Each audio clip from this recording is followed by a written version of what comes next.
Alors le contexte de départ du projet était une prise à bail d'un immeuble, le The Go, à Levallois. Les clients Eni ont choisi cet immeuble puisqu'il était dans la même sectorisation que leur ancien immeuble et cela permettait d'accueillir leurs 500 collaborateurs sur ce site qui fait environ 6000 m² étalé sur 7 étages.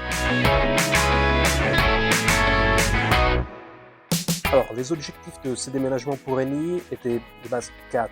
Le premier, c'était globalement d'améliorer l'expérience collaborateur. Le deuxième, décloisonner l'organisation et faciliter les échanges entre les directions. Différencier les espaces de travail pour adapter les locaux aux exigences des collaborateurs et pas l'inverse. Et finalement, créer une maison plénitude pour toutes les sociétés d'Eni Plénitude en France.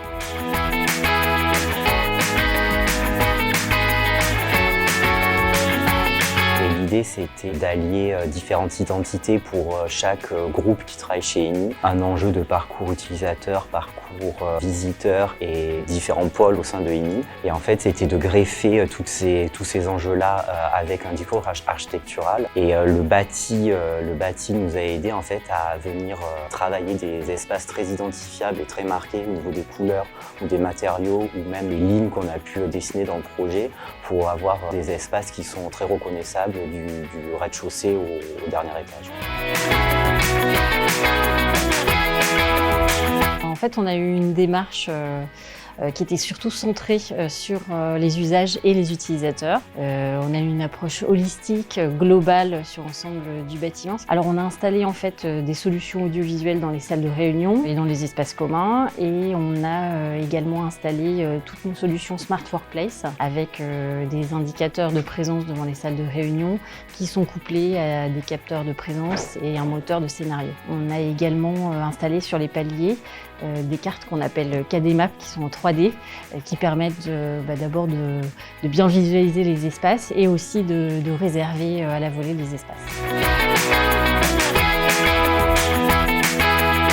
Alors, l'accompagnement au changement par Cardam s'est fait en différentes phases. Ça a commencé en septembre 2022 par un premier webinaire sur l'acculturation du flex office pour l'ensemble de nos collaborateurs. Il y a eu également une deuxième plénière pour l'ensemble des salariés pour vraiment parler de l'objectif de ce projet et des nouvelles organisations du travail et des nouveaux espaces qui allaient être proposés. Et ensuite, ça s'est traduit par 2 newsletters dans lesquels on abordait les nouveautés du projet, les nouveautés côté IT, les nouveautés côté mobilier, le parcours collaborateur.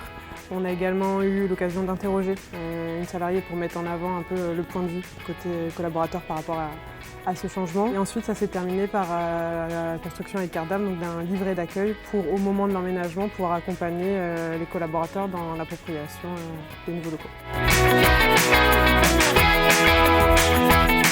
Une condition de réussite, ça a été de chercher de pousser l'innovation le plus loin possible tout en écoutant les besoins de chacun et les limites de chaque métier. L'écoute était très importante puisqu'il fallait prendre en compte les besoins internes et les contraintes Cardam. On avait un planning extrêmement serré, donc il a fallu énormément d'agilité, d'écoute, de transparence et de réactivité. Et le troisième point pour faire de ce projet une réussite était la communication. Du coup, tout au long, il a fallu communiquer aussi auprès des collaborateurs sur l'avancée du projet et accompagner ce changement.